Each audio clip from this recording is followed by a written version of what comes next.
Nuestro cuarto mensaje acerca del carácter de Dios. Predicamos un primer mensaje que titulamos En el principio Dios. Predicamos un segundo mensaje que titulamos Conocer a Dios es conocer sus caminos. Predicamos un tercer mensaje la semana pasada que titulamos El pueblo que conoce a su Dios. Y este domingo yo estoy predicando acerca de el Dios que no negocia su santidad, basado en Levítico 10, del 1 al 11.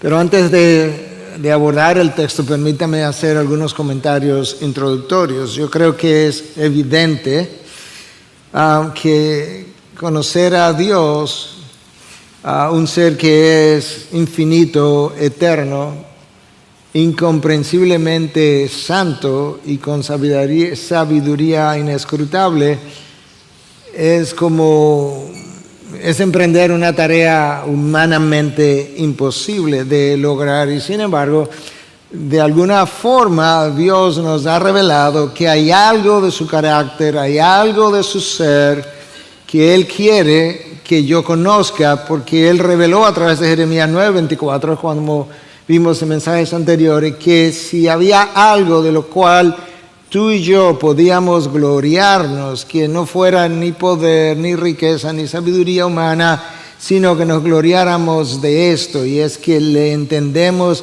y le conocemos. Y la razón por la que Dios entiende que eso es tan vital para nosotros es porque es la única manera como yo puedo aprender cómo relacionarme con Él y cómo vivir una vida de comunión con Él para disfrutar sus bendiciones. Yo creo que hay algunos peligros cuando estudiamos a Dios. Yo creo que corremos el peligro, o quizás sea el mayor de los peligros en nuestra generación, y es de reducirlo en nuestra mente a una divinidad manejable que yo puedo manipular, engañar, que yo pueda como convertir a ese Dios en mi entendimiento como alguien que siempre está dispuesto a perdonarme de una manera tan superficial que alguien en algún momento llegó a decir: yo puedo pecar porque Dios siempre me perdonará porque ese es su trabajo. Yo no creo que esa persona conoce a Dios. Ese puede ser el Dios de esta generación, pero ese no es el Dios de esta palabra. El otro peligro en el que yo creo que podemos incurrir es llegar a creer que llenar nuestras responsabilidades de la vida cristiana y vivir en comunión con Dios es la misma cosa. Como que pudiéramos llegar a conceptualizar a Dios de esta manera, de la misma manera que nosotros pagamos nuestros impuestos, que siempre y cuando yo esté al día no tendré problemas con la DGI y mis impuestos serían la asistencia a actividades de la iglesia. Si me preguntas cuál es el problema número uno de la iglesia evangélica de nuestros días, sin pensarlo dos veces, yo diría que es la trivialización del Dios que no conoce. Hay dos problemas: uno, no conoce a Dios, y dos, lo trivializa. Y yo creo que nosotros necesitamos conocer a ese Dios y reverenciar a ese Dios de una manera muy diferente a como lo escuchamos incluso en muchos de los púlpitos de nuestros días. Los teólogos, tratando de ayudarnos a entender a Dios, han clasificado sus atributos, que otros le han llamado sus excelencias o sus perfecciones. Y hay unos atributos que le han llamado atributos morales, porque tienen que ver con su esencia pura, con su ser sagrado, con su misma esencia sagrada, y ahí bajo esa categoría hablan de su santidad y de su carácter justo y su amor y su gracia y su misericordia y su benevolencia y su bondad y su celo y su ira. Esos atributos también han sido llamados comunicables, porque hay algo de ellos que Él me puede comunicar. Yo puedo amar porque Dios de alguna manera me ha comunicado algo de su amor, y entonces ahora yo puedo amarle en retorno o amarles a ustedes y ustedes a mí. Hay algo comunicable de estos atributos de Dios hacia nosotros. Pero hay otros atributos que han sido llamados no morales, porque no tienen tanto que ver con su esencia moral, sino que tienen que ver más bien con propiedades intrínsecas de la divinidad, pero no directamente relacionadas a la moralidad de su ser, como es su omnisciencia y su omnipresencia, su omnipotencia, su infinitud, su eternidad, su sabiduría. Y esos atributos y algunos más han sido llamados no comunicables porque no hay nada de su eternidad que Dios pueda pasarme. No hay nada de su omnipresencia que Él pueda darme. No hay nada de su omnipotencia que Él pueda darme tampoco. La palabra de Dios nos deja ver que nosotros fuimos sacados de las tinieblas a su luz admirable con una sola intención, y esa intención fue que yo pudiera proclamar, yo pudiera reflejar las virtudes, las excelencias, las perfecciones, los atributos, la misma cosa de Dios a un mundo que no le conoce. De manera que la intención de Dios en su redención no fue simplemente sacarte del infierno y de la condenación. No, eso era parte de, pero Dios tenía la intención al mismo tiempo de tener gentes en las personas, seres humanos, portadores de su imagen, que pudieran reflejar lo que Él es y lo que era la intención con Adán y Eva en el primer lugar y que ellos no hicieron. En esta ocasión, estamos comenzando hoy a ver los atributos de Dios uno por uno. En esta ocasión yo quiero que veamos el atributo que encabeza la lista de ellos en la mente de todos los teólogos ortodoxos a lo largo de toda la historia. Este es el atributo de los atributos, para usar la terminología de J.I. Packer y otros teólogos del pasado. Este es el atributo que describe la esencia del carácter de Dios. Este es el atributo que ha sido considerado como la belleza de sus atributos o la armonía de sus perfecciones. Este es el atributo que define quién Dios es. De hecho, en el Antiguo Testamento nosotros encontramos un pasaje con el cual estamos familiarizados, es Isaías 6:3, que habla de que Dios es santo, santo, santo. Es la manera hebrea de enfatizar una cualidad. No hay ningún otro atributo que sea repetido de esta manera. Es más, no hay ningún otro atributo que sea repetido dos veces, mucho menos tres. Un autor en particular, haciendo referencia a ese pasaje de Isaías 6:3, dice que ese solo versículo resume la esencia de todo el Antiguo Testamento.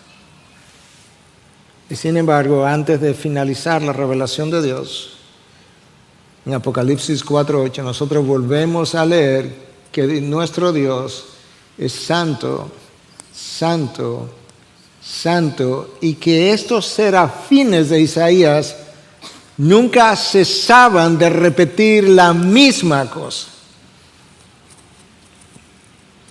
El puritano Stephen Charnock, quizás el más famoso de todos por escribir cientos de páginas acerca de la existencia y atributos de Dios, con una edición hecha recientemente, 2022, a un lenguaje más entendible, dice que sin la santidad de Dios, escucha, Dios sin su santidad tendría estas características, o su carácter tendría estas características. Su paciencia sería una indulgencia para pecar.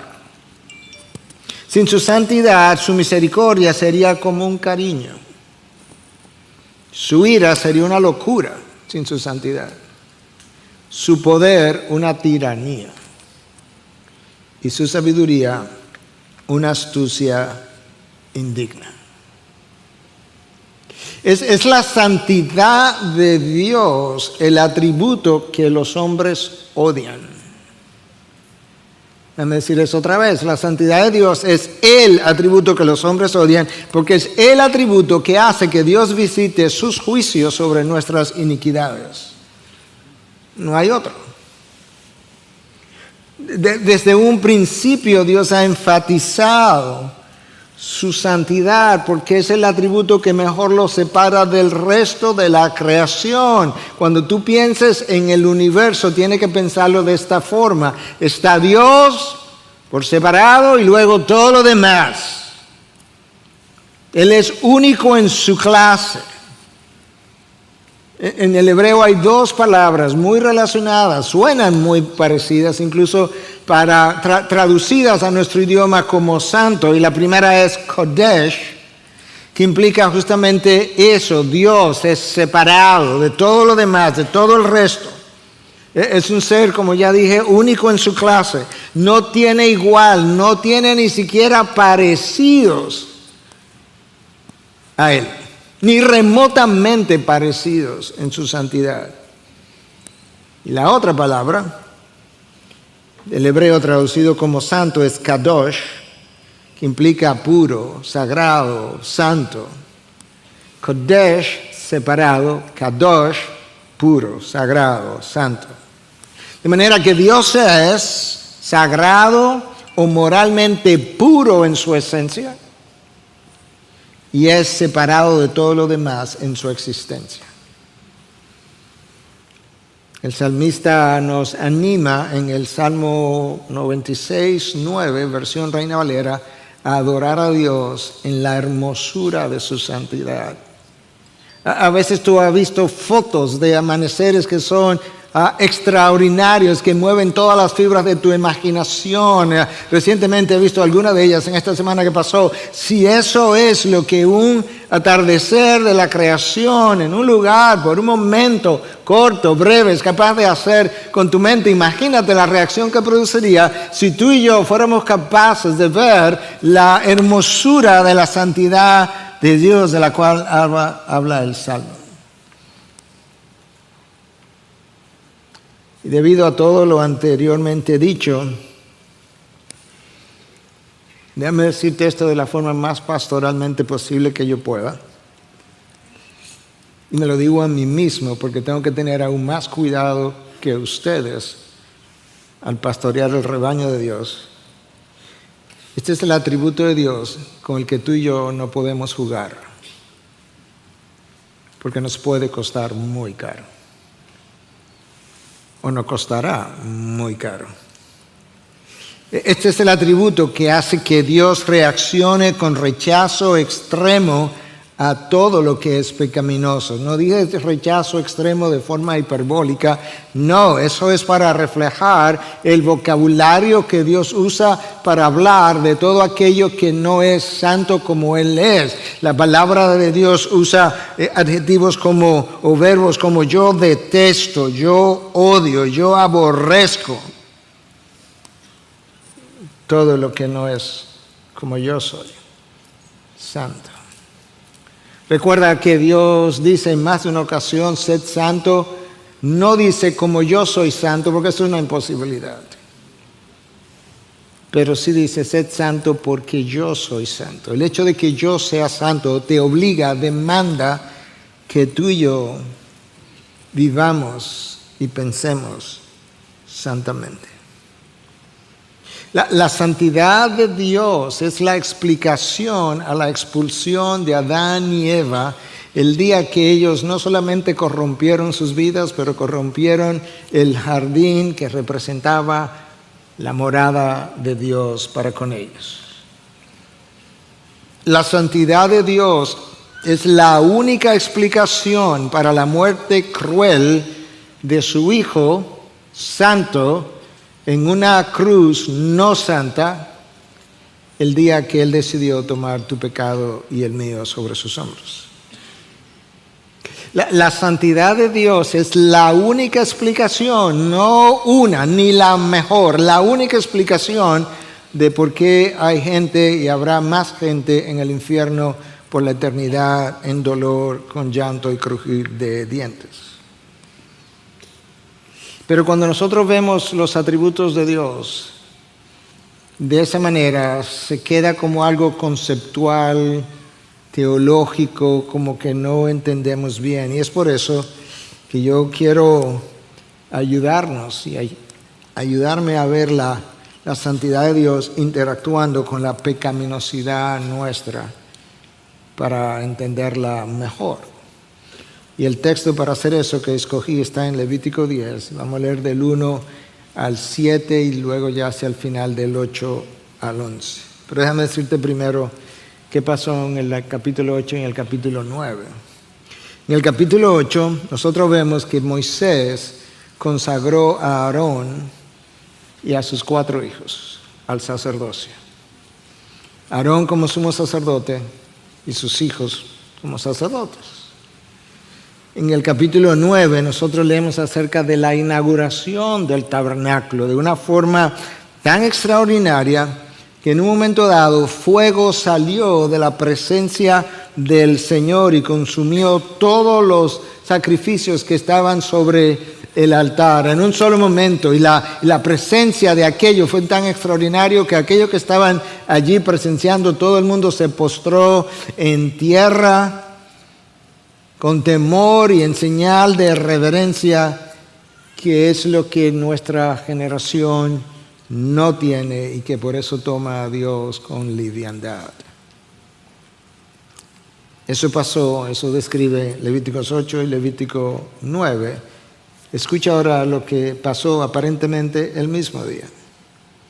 Fuego sale de la presencia de Dios, el fuego se incendia en el altar de bronce, un fuego que jamás se apagaría, pero, Levítico 10, por eso es que suena tan inmediato, tan el mismo día, pero Nadab y Abiú, hijos de Aarón, tomaron sus respectivos incensarios y después de poner fuego en ellos y echar incienso sobre él, ofrecieron delante del Señor fuego extraño que él no les había ordenado. Y de la presencia del Señor salió fuego que los consumió y murieron delante del Señor. Entonces Moisés dijo a Aarón: esto es lo que el Señor dijo: como santo seré tratado por los que se acercan a mí, y en presencia de todo el pueblo seré honrado. Y Aarón guardó silencio. Moisés llamó también a Misael y a Elzafán, hijos de Uziel, tío de Aarón, y les dijo: acérquense, llévense a sus parientes de delante del santuario y fuera del campamento. Y ellos se acercaron y los llevaron fuera del campamento, todavía en sus túnicas, como Moisés había dicho. Luego Moisés dijo a Aarón y a sus hijos Eleazar e Itamar: no descubran su cabeza ni rasguen sus vestidos, para que no mueran y para que él no desate todo su enojo contra toda la congregación. Pero sus hermanos, toda la casa de Israel, se lamentarán por el incendio que el Señor ha traído, no por la muerte. Versículo 7, ni siquiera saldrán de la entrada de la tienda de reunión, no sea que mueran, porque el aceite de unción del Señor está sobre ustedes. Y ellos hicieron conforme al mandato de Moisés. Este fue uno de los días más tristes de toda la travesía a lo largo del desierto. Uno de los días donde Dios tuvo que mostrar de una forma tan dolorosa que Él es el Dios que no negocia su santidad. Debió haber sido un día de celebración. El tabernáculo acababa de ser inaugurado. Aarón y sus hijos acababan de ser ordenados. Y sin embargo, terminó siendo un día de duelo y no de cualquier duelo. El mismo día en que estos sacerdotes jóvenes, hijos de Aarón, se iniciaban en sus funciones sacerdotales, terminaron quemados por Dios, Fuego salió de la misma presencia de Dios, de donde había salido fuego horas antes para incendiar el fuego del altar de bronce. De allí mismo salió fuego y los carbonizó en medio de una experiencia de adoración por una sola razón. Fue porque habían comprometido la santidad de Dios en el tabernáculo de Dios. El tabernáculo era como un microcosmo que Dios había especialmente santificado, consagrado, separado para Él, el único lugar en todo el planeta declarado santo, porque el resto de la creación había sido corrompida por el pecado, y ahora estos jóvenes tienen la osadía de corromper el microcosmos santo que Dios había preparado para representar su morada con ellos. Alguien pudiera preguntar, ¿y por qué la pena fue tan grave? ¿Cómo que por qué la pena fue tan grave? Dios creó un universo sin pecado para que funcionara perfectamente, y esta criatura, como dijo R.C. Sproul en una ocasión, creada de la tierra, del polvo, tiene la osadía en primer lugar de desafiar la autoridad y de no creer la palabra del Dios creador, eterno, sabio, omnipotente. Y luego, cuando el mismo creador crea un microcosmo para habitar en medio de su pueblo, estos descendientes de los primeros tienen otra vez la osadía de hacer algo que Dios no había autorizado, que Dios llamó fuego extraño. No está 100% claro qué fue lo extraño del sacrificio que ellos ofrecieron, pero hay algunas cosas que pudieran ser inferidas. Por un lado, la quema del incienso, de acuerdo a Hechos 30, debió haber sido hecha por su padre Aarón, el sumo sacerdote, y no por ellos.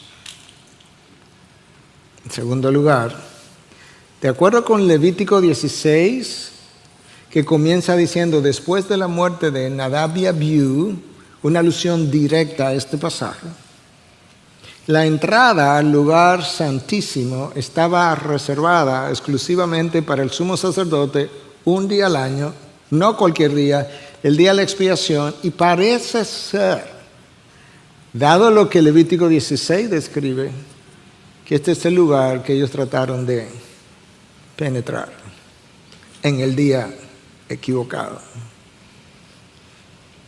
Estos jóvenes no consultaron con Moisés, no hay evidencia de eso, no consultaron con Aarón para ofrecer este sacrificio, por tanto actuaron fuera de autoridad.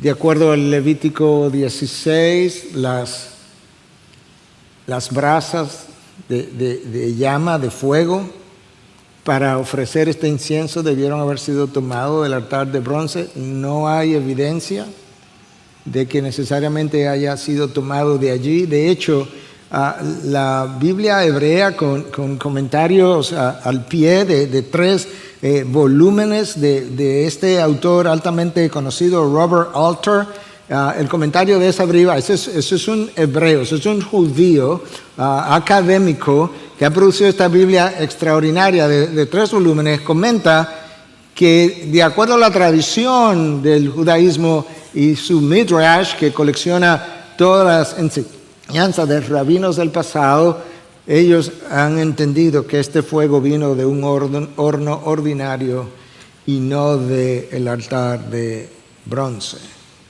Quizás eso fue parte del problema. El incienso para ser usado en esta adoración debió haber sido exclusivo. Escucha como Éxodo 30, versículos 37 y 38 lo describe. Y el incienso que harás no lo haréis en las mismas proporciones para vuestro propio uso. Te serás santo, esa es la clave, te serás santo para el Señor, te será distinto, separado, único, exclusivo. Te serás santo para el Señor. Cualquiera que haga incienso como este para usarlo como perfume será cortado de entre su pueblo. El que hiciera incienso con esta fórmula para ser usado en cualquier otra función, lugar que no fuera en la adoración del tabernáculo, moriría. O el que preparara un incienso con una fórmula que no era la fórmula para este incienso y lo ofreciera a Dios en su adoración, moriría por igual. Ahora, hermanos, toda la semana yo he estado en este pasaje. Si algo tan sencillo, cuando te digo que he estado en este pasaje, no te digo que he estado estudiando como el que estudia medicina, mi mente, mi corazón, mis emociones han estado en este pasaje. Si algo tan sencillo como el incienso que se usaba para dar un aroma agradable al tabernáculo de Dios, tenía que ser diferente, singular, exclusivo. ¿No deberían nuestras vidas oler diferentes a las vidas de aquellos que no conocen a Dios? ¿No deberían nuestras vidas lucir y nuestros labios hablar y nuestros ojos ver y nuestros oídos escuchar de manera diferente que aquellos en quienes no mora el Espíritu de Dios? Nadab y Abiú profanaron el tabernáculo ese día, el tabernáculo donde Dios moraba simbólicamente, y la profanación del tabernáculo donde Dios moraba de manera simbólica le costó la vida. Imagínate ahora el problema que tú y yo tenemos, porque tú y yo somos ese Nadab y ese Abiú, porque nos han llamado real sacerdocio, y al mismo tiempo nosotros somos el tabernáculo de Dios donde mora, no simbólicamente sino realmente, el Espíritu de Dios. ¿Te imaginas el peligro, por así decirlo, que representa que tú y yo profanemos el tabernáculo de Dios real versus el tabernáculo donde Dios moraba simbólicamente, que le costó la vida a estos dos jóvenes sacerdotes? Y cuando nosotros hacemos eso, tarde o temprano llegarán las consecuencias. Y mientras más tarde llegan las consecuencias, peores ellas son. Porque la tardanza de la consecuencia solamente revela la paciencia de Dios esperando por el arrepentimiento del pecador por días, semanas o meses, y al final, cuando la consecuencia llega, es peor porque se fue acumulando con el paso del tiempo y el no arrepentimiento. Eso le pasó a Israel cuando se fue a Babilonia, que Dios esperó por ellos cientos de años. Está claro que el sacrificio que estos jóvenes sacerdotes no ofrecieron no fue del agrado de Dios. Cuando tú lees en Levítico 8, tú te encuentras esta frase, que Moisés hizo como Jehová ordenó o como Jehová había ordenado. Y tú encuentras la repetición de esa frase en Levítico 8, en los versículos 4, 9, 13, 17, 21, 29, 36 y en Levítico 9, 7 y 9, 10. 9 veces Moisés hizo como Dios lo había ordenado. Y ahora compara esa repetición de esa frase como Dios había ordenado con esta otra frase en Levítico 10 de que estos hombres ofrecieron fuego extraño como Dios no había ordenado. Y por tanto, versículo 2, en la presencia del Señor salió fuego que los consumió y murieron delante del Señor. Hermanos, estos dos hijos de Aarón, del sumo sacerdote, corrompieron la adoración de Dios. Pero yo te dije la semana pasada que ellos corrompieron la adoración de Dios después que su padre, el sumo sacerdote Aarón, había corrompido la adoración de Dios el día que fabricó un becerro de oro y se lo entregó al pueblo para que le adorara como los dioses que le habían sacado de Egipto. Y les decía, lo repito hoy de la forma más pastoralmente posible que yo pueda, padres, la mejor garantía que ustedes tienen de que Dios quiera visitar con gracia a su descendencia es la vivencia de una vida de santidad delante de Dios. Y no simplemente una vida de aparente santidad delante de los hombres. No nos engañemos. No olvidemos nunca que los ojos del Señor recorren toda la tierra. No olvidemos que el Señor es omnisciente, pero como decía Stephen Charnock, su omnisciencia es una omnisciencia santa, y cuando su omnisciencia santa ve lo que ve, Dios es movido a juzgar lo que ha visto por su santidad.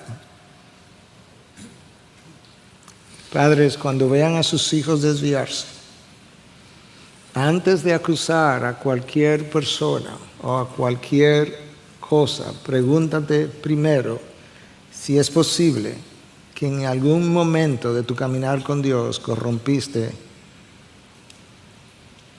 tu comunión con Él. Porque Dios no negocia su santidad.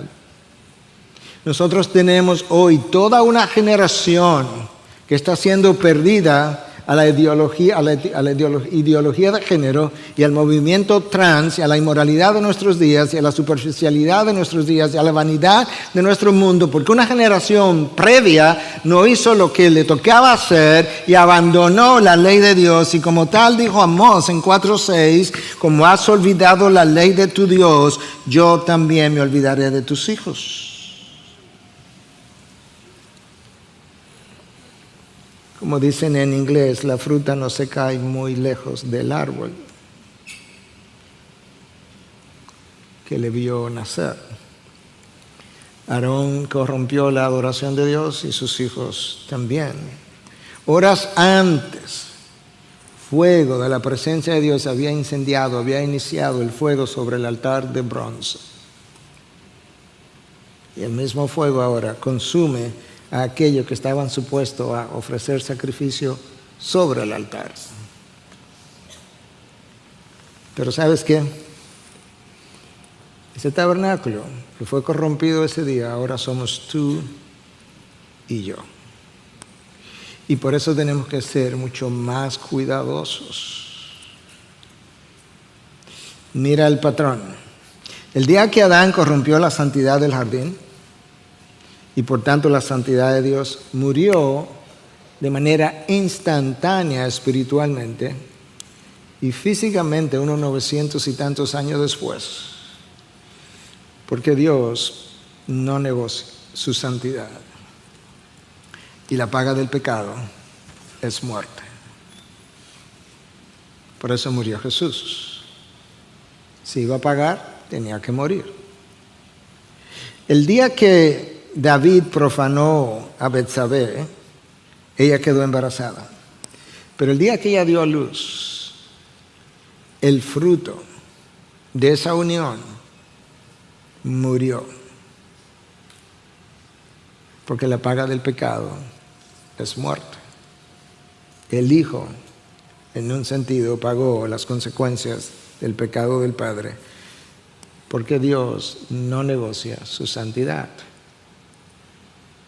El día que Ananías y Zafira en el Nuevo Testamento vendieron su propiedad, que no estaban obligados a hacer, y fueron donde Pedro para dar la apariencia, ¿verdad?, de santidad ante los hombres y de compromiso ante los hombres, y le mintieron al Espíritu Santo, como dice Hechos 5, diciendo que lo habían vendido por un precio que no era. murieron instantáneamente, porque como Dios ha revelado en Proverbios 12:22, los labios mentirosos son abominación al Señor. Tú escuchas el lenguaje que Dios usa para referirse a aquellas cosas que no son como Él es santo. Él habla de detesto, aborrezco, en este caso le llama abominación. Ezequiel le llama a nuestro pecado como impureza de una mujer menstruante. Y a Israel lo acusa de que debajo de cada árbol frondoso ellos abrieron las piernas para fornicar con todo el que pasaba a su lado. Y esto es que el día que Usa tocó el arca del pacto, murió instantáneamente porque violó la prohibición de Dios de que nadie podía tocar el arca que representaba su morada. ¿Y por qué tan severo? Porque Dios no negocia su santidad. No me imagino a Aarón, honestamente. La verdad que hice todo el ejercicio posible.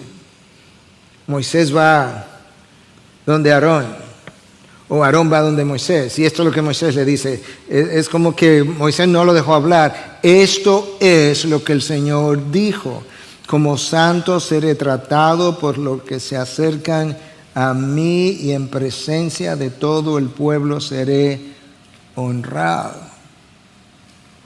Imagínate la intensidad de las emociones de Aarón. Me imagino que su corazón se sintió como derretido. Mis dos hijos que fueron consagrados junto conmigo para llevar a cabo la adoración de Dios han sido carbonizados hoy, cuando apenas comenzaban.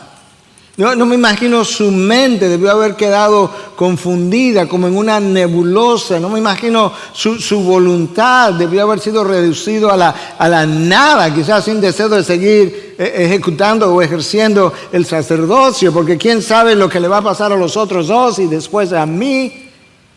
Así es que Jehová nos va a tratar. Yo no creo que Aarón fuera donde Moisés en busca de consolación, no le iba a conseguir tampoco. Fue donde Moisés en busca de una explicación y Moisés se la dio. Primero, esto es lo que el Señor dijo: como santo seré tratado por los que se acercan a mí.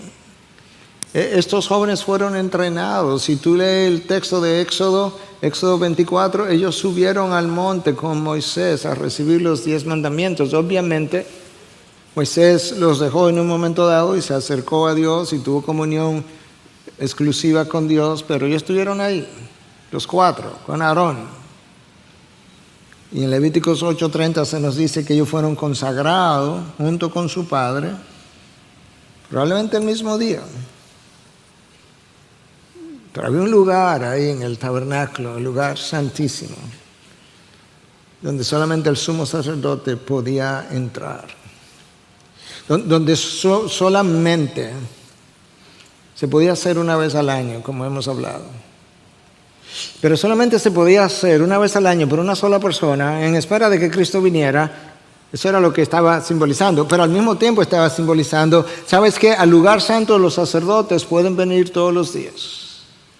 A los atrios el pueblo puede venir todos los días. Al lugar santísimo una vez al año una sola persona. En parte también nos comunicaba que mientras más cerca estamos de Dios, con más cuidado debemos andar. Santiago lo dice en el capítulo 3,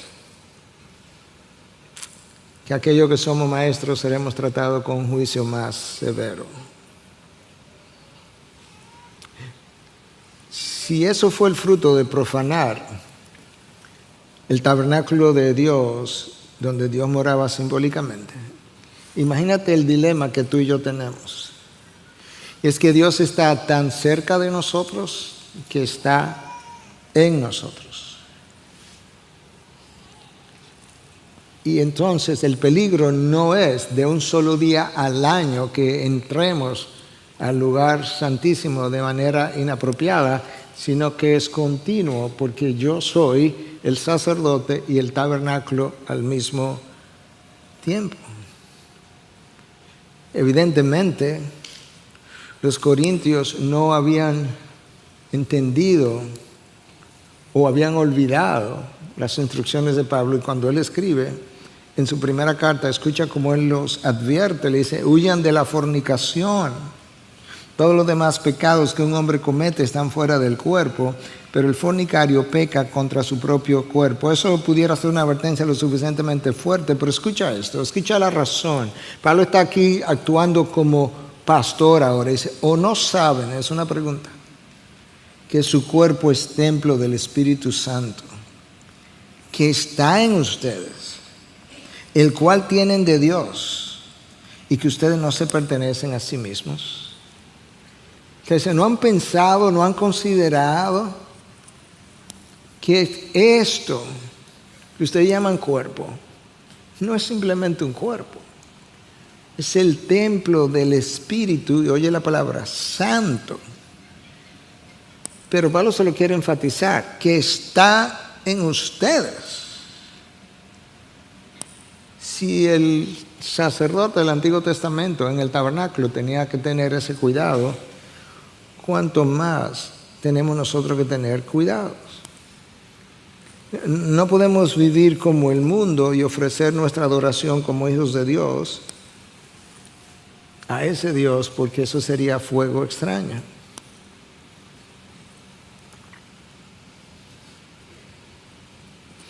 Si contaminamos durante la semana el templo del Espíritu y luego venimos el domingo a ofrecer adoración a Dios, yo creo que corremos peligro. Hebreo 10, porque algunos pudieran estar pensando: eso es Antiguo Testamento. No, el Nuevo Testamento me lo agrava. Hebreo 10, versículo 28 al 31, te lo voy a leer en la Nueva Traducción Viviente, que lo tiene un poco más claro. Pues todo el que rehusaba obedecer la ley de Moisés, eso era Antiguo Testamento, era ejecutado sin compasión por el testimonio de 2 o 3 testigos. Piensen pues cuánto mayor será el castigo para quienes han pisoteado al Hijo de Dios y han considerado la sangre del pacto, la cual nos hizo santos, como si fuera algo vulgar e inmundo, y han insultado y despreciado al Espíritu Santo, que nos trae la misericordia de Dios. Cuánto mayor castigo, dice el autor de Hebreos, cuando he insultado al Espíritu que mora en mí.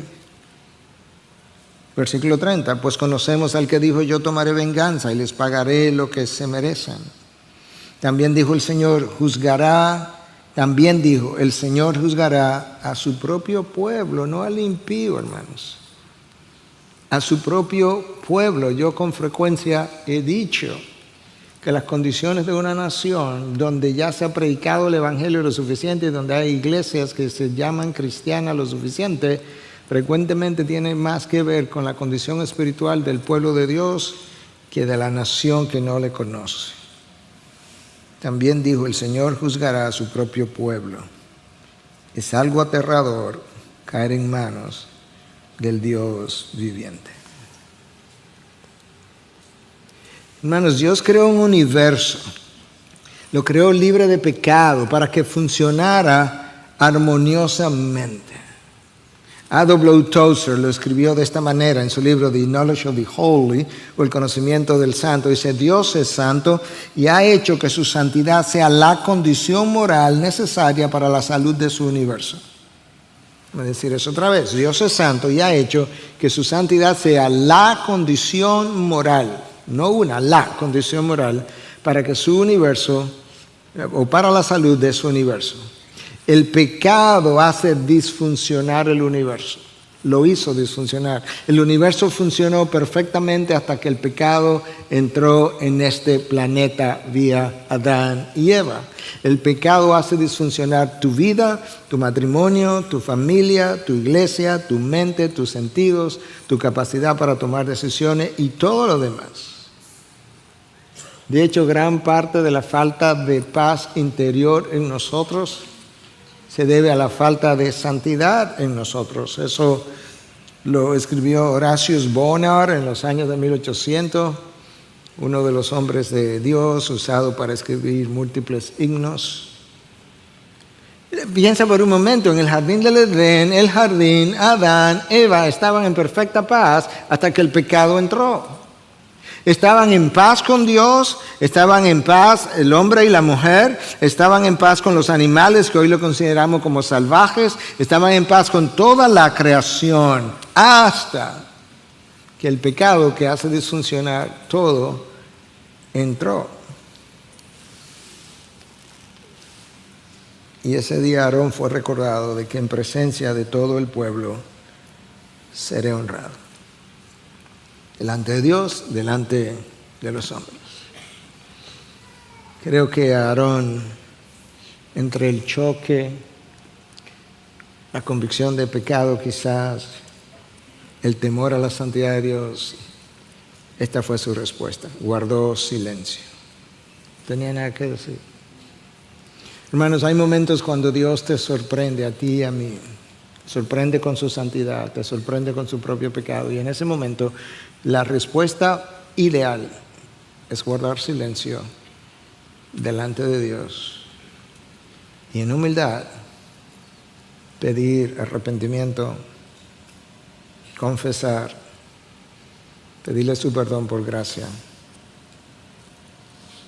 y poder oír de parte de Dios lo que la mujer de Juan 8 oyó: vete y no peques más.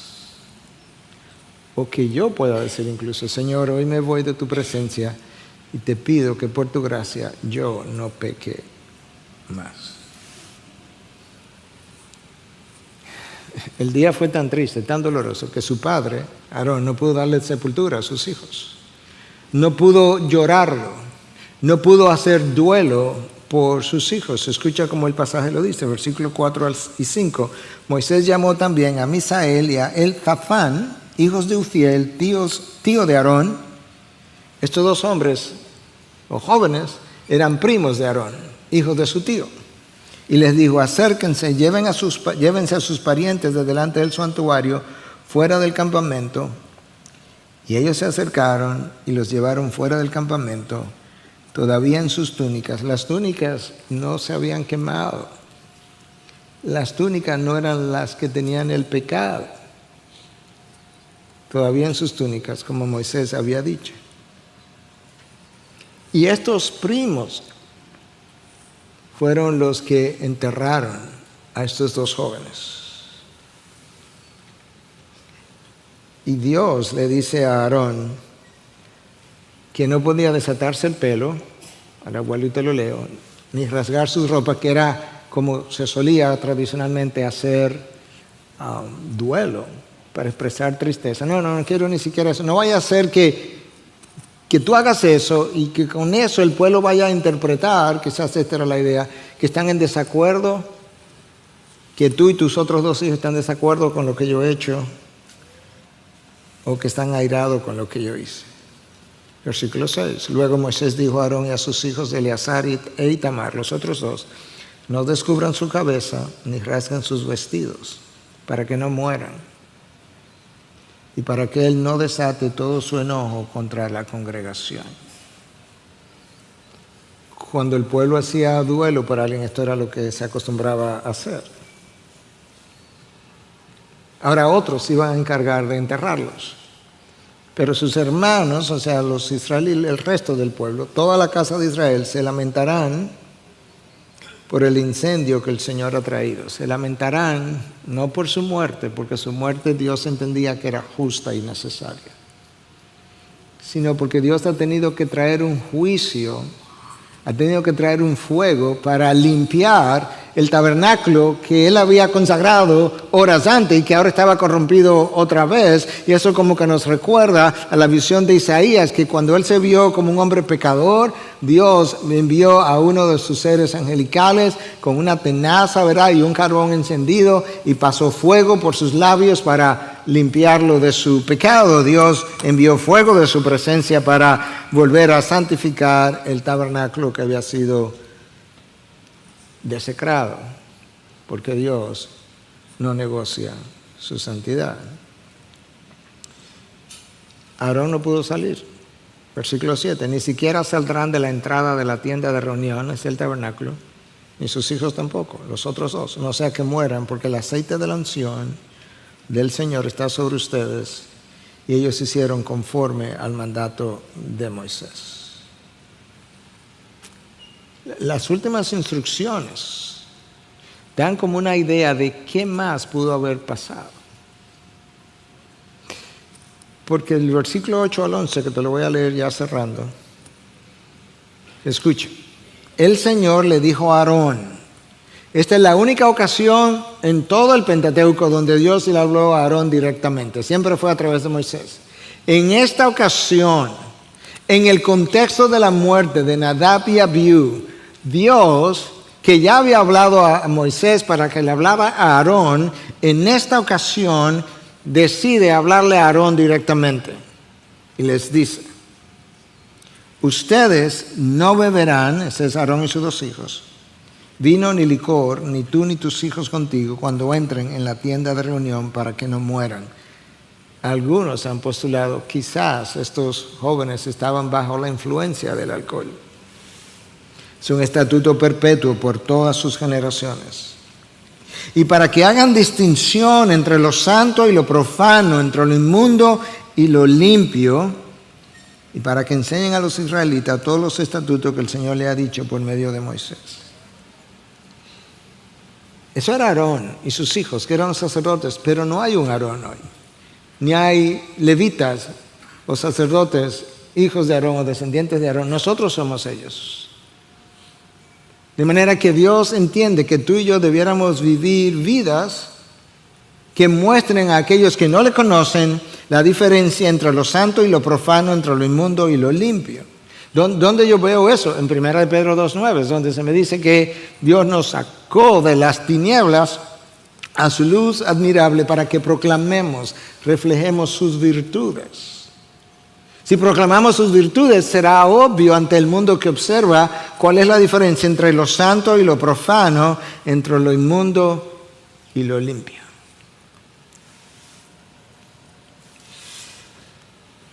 Hermano, cuando Dios te sorprende, nos sorprende con un pasaje como este, con tu pecado, con un nuevo entendimiento de un pasaje, la única respuesta apropiada es, uno, humildad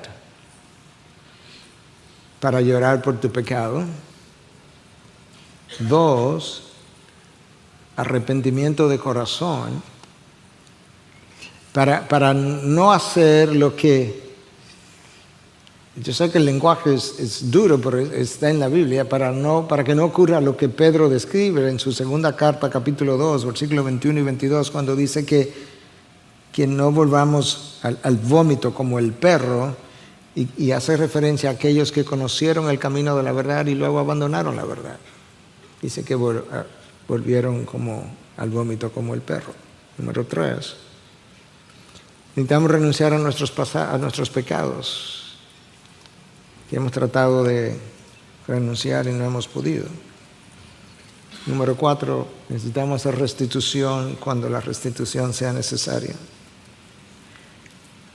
Número 5, necesitamos hacer una rededicación de nuestras vidas para conocer a Dios de una manera como no lo hemos conocido, de forma tal que yo pueda ver a Dios de tal manera que no importa lo que el mundo me presente, eso pierda su atractivo, su color, tu atracción y el deseo de experimentarlo. Y finalmente, si Dios te sorprendió y por medio de su Espíritu y su palabra, te dio entendimiento de que, ¿sabes qué? Yo creo que yo creía hasta hoy que era cristiano, pero no lo soy, pues caminos similares, arrepentimiento, pedir perdón a Dios en base a la sangre de Cristo, porque nosotros entramos a un lugar santo, al lugar más santo, por medio del Cordero, y que le pueda pedir perdón a Dios en base a su gracia, a su misericordia, que recibas el perdón de Dios, que pueda pedirle a Dios que te empodere para vivir la vida que agrada a Dios. Yo voy a orar, pero al finalizar, el grupo de adoración va a venir, por quien incluso oro, porque domingo tras domingo nos lideran también a la adoración de nuestro Dios, y le pido a Dios que los preserve, los guarde y los siga usando. Pero como frecuentemente ocurre que al final de la predicación hay aplausos, no creo que es día para aplausos. Yo creo que es día para reflexión, y que puedas reflexionar ahí con Dios.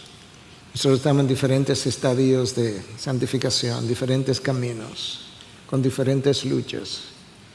Nosotros necesitamos que Dios trate con nosotros. Padre, gracias.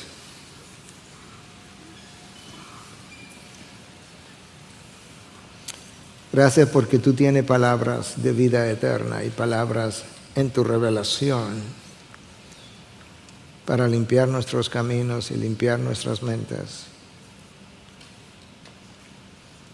y limpiar nuestros labios, limpiar nuestro pasado, limpiar nuestro presente y preparar nuestro futuro. Nosotros te pedimos, yo te pido, Dios, como pastor en este momento de este grupo, que tú puedas ser tan misericordioso como para abrir nuestros ojos, primero a tu gracia y a tu misericordia, que es capaz de lidiar con cualquier pecado de cualquier tamaño. Y luego que tú nos abras los ojos a nosotros, a nuestro propio pecado, para ver lo oscuro de él mismo. Porque nosotros no sabemos cuán puro tú eres, ni sabemos cuán oscuro es nuestro pecado. Y que cuando yo vea la oscuridad de mi pecado, al mismo tiempo, al lado, yo pueda ver la reflexión de la gloria de tu gracia y de tu misericordia y de tu amor para con aquellos que se acercan a ti con corazón contrito y humillado, y que tú puedas perdonarnos. Y aquellos que sabían, o los que no sabían pero descubrieron que realmente todavía no tenían salvación, Señor, en este momento que tú puedas, por medio de tu Espíritu, moverlo a arrepentimiento, perdonar su pecado, que ellos puedan confesarte de todo corazón, recibir la sangre del Cordero para el perdón de sus pecados, confesar a Cristo como el único nombre debajo del cielo por medio del cual pueden ser salvos, y puedan pedirte a ti la ayuda por medio de tu gracia para ser empoderados y vivir una vida que a ti te agrade. En Cristo Jesús. Amén. Amén.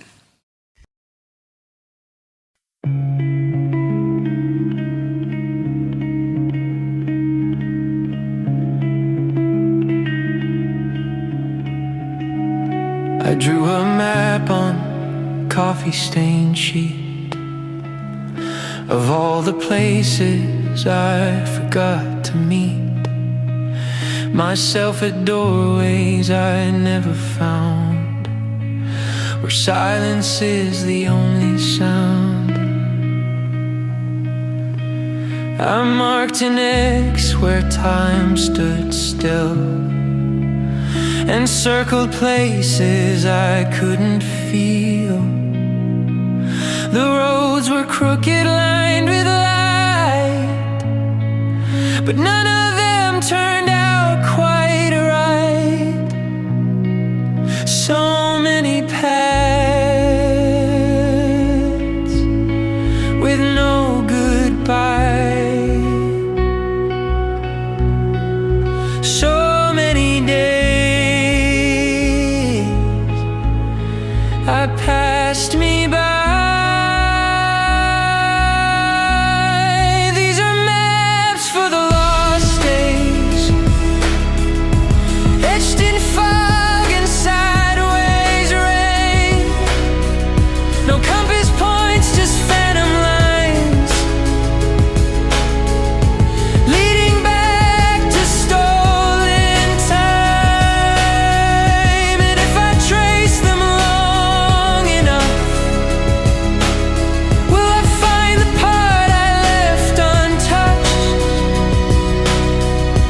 just more echoes in the maze.